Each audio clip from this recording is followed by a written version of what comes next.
Friends, welcome to study India. मैं धर्मांगन मिश्रा आप सभी का स्टडी इंडिया चैनल पर स्वागत करता हूं। दोस्तों, आज हम मानव रक्त के अंतर्गत मानव रक्त का हमारा ये चौथा वीडियो होगा, जिसके अंतर्गत हम आज अध्ययन करेंगे प्लेटलेट्स और रक्त के कार्य मतलब रुधिर के कार्य के बारे में अध्ययन करेंगे। अब तक के इससे पहले हमारे 3 वीडियो अपलोड किए जा चुके हैं। तो दोस्तों, यदि आप हमारा इससे पहले के वीडियो का अध्ययन नहीं किए हैं तो उसका हम लिंक डिस्क्रिप्शन में इस वीडियो के डाल देंगे, जिससे कि आप इससे पहले उसका अध्ययन कर लें तो आपका संपूर्ण ब्लड का पूरा अध्ययन हो जाएगा। तो दोस्तों, शुरू करते हैं हम आज का वीडियो। सबसे पहले देखते हैं प्लेटलेट्स जो बिम्बाड़ होते हैं ये होते क्या हैं। इसके बारे में अगर जो हम देखें तो आप यहाँ पे देखते होंगे कि जो प्लेटलेट्स आरबीसी और ये डब्ल्यूबीसी मतलब श्वेत रुधिर कणिकाएं जो सफ़ेद कलर की दिखाई दे रही हैं, प्लेटलेट्स ये जो आपका दिखाई दे रहा है ये प्लेटलेट्स है, और ये आरबीसी जो भूयावतल है बीच में दबा हुआ भाग है ये आपका आरबीसी है मतलब लाल रुधिर कणिका है। हम देखते हैं प्लेटलेट्स की बात करें अगर जो तो ये केवल मनुष्य के रक्त में पाया जाता है। किस में पाया जाता है? मनुष्य के रक्त में पाया जाता है। इसमें केंद्रक नहीं होता है। संख्या में अगर जो देखते हैं तो प्लेटलेट्स डब्ल्यूबीसी जो श्वेत रुधिर कणिकाएं होती हैं उससे 40 गुना अधिक होता है। मतलब संख्या में देखें तो डब्ल्यूबीसी से इसकी संख्या 40 गुना अधिक होता है। और डब्ल्यूबीसी जो होता है उसका अध्ययन आप इससे पहले वाले वीडियो में देखेंगे तो आप कर चुके हैं। अगर जो नहीं किए हैं तो आप इसमें करेंगे तो आपको ये पता चल जाएगा कि डब्ल्यूबीसी क्या होता है, डब्ल्यूबीसी के बारे में। और प्लेटलेट्स देखें, प्लेटलेट्स जो है आपका निर्माण की बात करें तो इसका निर्माण बोन मैरो जो अस्थिमज्जा में होता है, इसका निर्माण। जीवन काल प्लेटलेट्स का जो जीवन काल है वो 1 सप्ताह है, मतलब इसका जीवन काल 1 सप्ताह है। मृत्यु, इसकी मृत्यु जो होती है वो प्लीहा में होती है। कार्य रक्त के थक्का को बनाने में मदद करना, मतलब प्लेटलेट्स जो है ये रक्त का जो है थक्का बनाने में मदद करेगा। और रुधिर का थक्का बनाने में आपको ये मालूम होगा कि रुधिर का थक्का बनाने से जो हानिकारक जैसे जो कटा हुआ भाग होता है वो ढक जाता है। थक्के बनने के कारण वो क्या होगा? ढक जाएगा। ढकने के बाद जो जीवाणु तथा धूल आदि से जो इन्फेक्शन होना या उस पर और भी संक्रमण की खतरा होता है उससे वो कटा हुआ स्थान सुरक्षित हो जाता है जब ये प्लेटलेट्स वहाँ पे रुधिर को थक्का बना देते हैं, मतलब उसको कवर करने का कार्य प्लेटलेट्स करते हैं। अब हम दोस्तों देखते हैं रुधिर के कार्य के बारे में, देखते हैं कि जो रुधिर है रुधिर का क्या कार्य होता है हमारे शरीर में। अभी तक आप अध्ययन किए आरबीसी, डब्ल्यूबीसी और प्लेटलेट्स का। अब हम देखते हैं रुधिर का कार्य क्या होता है। रुधिर का सबसे पहला कार्य देखें तो परिवहन। अब परिवहन में बात आता है ऑक्सीजन का परिवहन, कार्बन डाइऑक्साइड का परिवहन, भोज्य पदार्थों का परिवहन और हार्मोन्स का परिवहन। आपको मालूम होगा ये जितने परिवहन होते हैं ये सब रुधिर के द्वारा होता है, क्योंकि रुधिर ही इनको एक स्थान से दूसरे स्थान तक ले जाने का कार्य करता है। अब आपको बताएं जो ऑक्सीजन, कार्बन डाइऑक्साइड, ये तो आपके समझ में आता है कि ऑक्सीजन जाके रुधिर में पहुंचता है और रुधिर से पूरे शरीर में पहुंच जाएगा।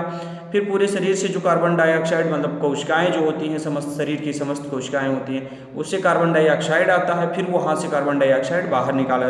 तो ऑक्सीजन, कार्बन डाइऑक्साइड ये आने जाने की जो प्रक्रिया है ये दोनों आपको समझ में आ गया। अब हम भोज्य पदार्थ को देखें कि भोज्य पदार्थों का परिवहन कैसे रुधिर के द्वारा होता है। तो आपको मालूम होगा पाचन तंत्र में जो अवशोषित भोजन होते हैं, भोजन रुधिर के द्वारा ही विभिन्न भागों में जो पाचन तंत्र में जो भोजन होगा, भोजन पचने के बाद जो अवशोषित किया जाएगा वो किसके द्वारा? रुधिर के द्वारा विभिन्न अंगों में पहुंचाने का कार्य रुधिर करेगा। फिर हम हार्मोन्स की बात करें तो हार्मोन्स भी इसी प्रकार से होता है, क्योंकि जो हार्मोनल ग्लैंड्स मतलब हार्मोन स्रावित करने वाली ग्रंथियां होती हैं वो हार्मोन का स्राव सीधे रुधिर में करती हैं और रुधिर के द्वारा ये पूरे शरीर में फैल जाता है। फिर अब हम देखते हैं इस शरीर के ताप का नियंत्रण की बात करें। शरीर की ताप, अब इसमें आपको एक और आता है जो परिवहन होता है, इसमें एक पॉइंट आ जाता है इसमें आपका उत्सर्जन। हम देखें जैसे शरीर के ताप का नियंत्रण उत्सर्जन में देख लें तो उत्सर्जन में भी हमारी जो ये रुधिर होता है ये उत्सर्जन में भी भाग लेता है। उत्सर्जन में जैसे यूरिया, यूरिक अम्ल और अमोनिया जैसे ये पदार्थ होते हैं और रुधिर इसको क्या करता है? उत्सर्जी अंगों तक पहुंचाने का भी कार्य करता है। मतलब ये परिवहन के साथ जो उत्सर्जी पदार्थ होते हैं उनको उत्सर्जी अंगों तक पहुंचाने का, जैसे उत्सर्जी पदार्थ आपको मालूम होगा यूरिया, यूरिक अम्ल, अमोनिया, ये सब जो होते हैं ये रुधिर ही उनको उत्सर्जी अंगों तक पहुंचाने का कार्य होता है, जहाँ से इसका उत्सर्जन मतलब बाहर निकाल दिए जाते हैं।